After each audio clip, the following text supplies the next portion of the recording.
Hi, everybody. So the story that I'd like to share with you all tonight, well, one of the many stories I'm going to share with you, is one that I think you can all relate to, because it's something that all of you have inside of you, light.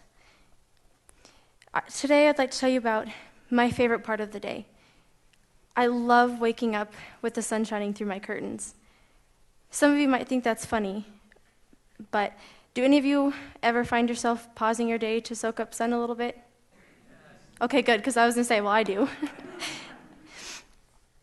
In a moment, I'd like to share with you a time in my life where light wasn't possible for me to find.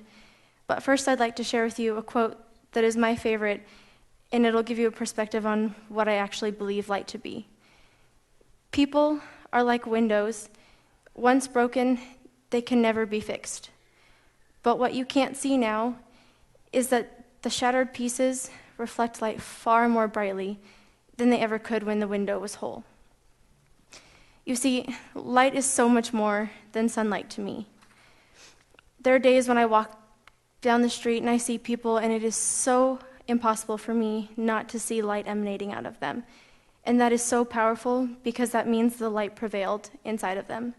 Whether that's because they survived a struggle that they were facing, or whether that's because they're still facing a struggle inside of them, but the light won. One day that always sticks in my memory is a day where I was riding the Evans City bus, and I didn't have a car up until 4 months ago, so I don't know if anyone else can relate to that, but I rode the bus for a long time, 3 years actually. And among all the journeys that I had on that bus, there were numerous days where there was no light on the bus. There were people who were very ungrateful for the inconvenience, and all I heard were stories about DUIs and probation, and that was very hard for me to hear. But on this day, there was one mother, a teen mother, no older than maybe 17, and her daughter, and all I could see was the light from them. They were so positive, and they were laughing, and she reminded me on that day that I needed to stay humble and seek joy in everything. And I don't think she knows that, but for weeks and days afterwards, all I had to do was think about that day and think about that mother and her daughter, and I found light again.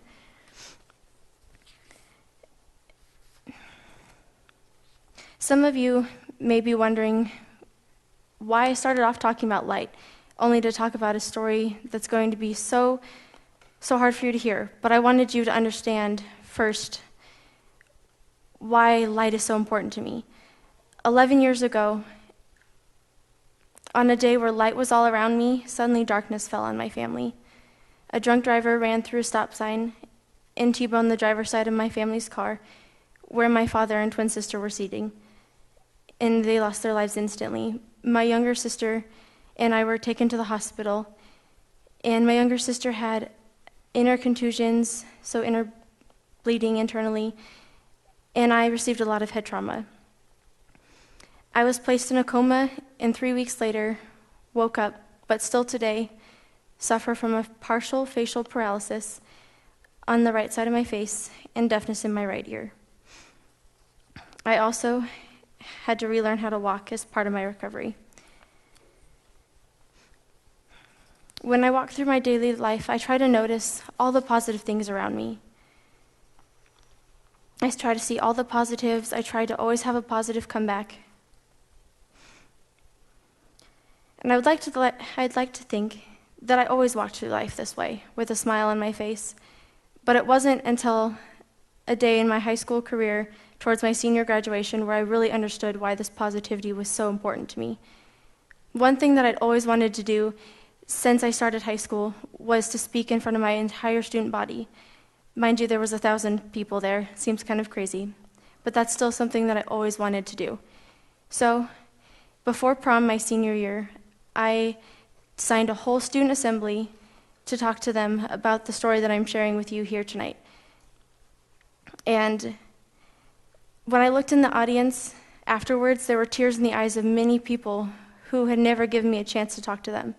And I knew again that my light had prevailed. And I realized that I could be an encourager for people. I could provide a light for them. And this is why sunlight is so important to me. So when those sun rays greet me in the morning through my window curtains, it's another opportunity that I have to share with people my light so that they can find theirs too. When I moved out and went to college, I knew that I wanted to be something great. Much like as a kid, people decide that they want to be a firefighter or maybe even the president, except that I didn't even know what I wanted to do. I just wanted something to be great.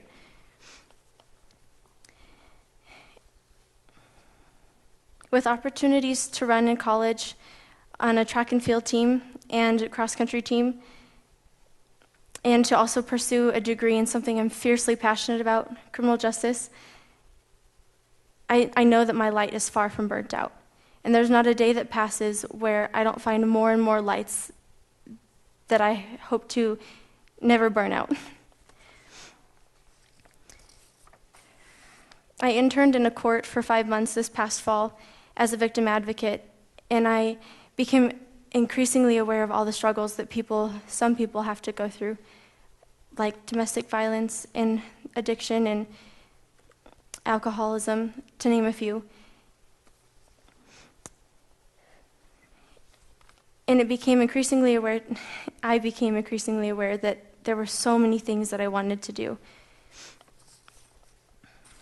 And if you leave here tonight with any thought on your mind, I ask that when the sun greets you tomorrow through your curtains, that you step out the door and you make the choice to let the light prevail. Thank you.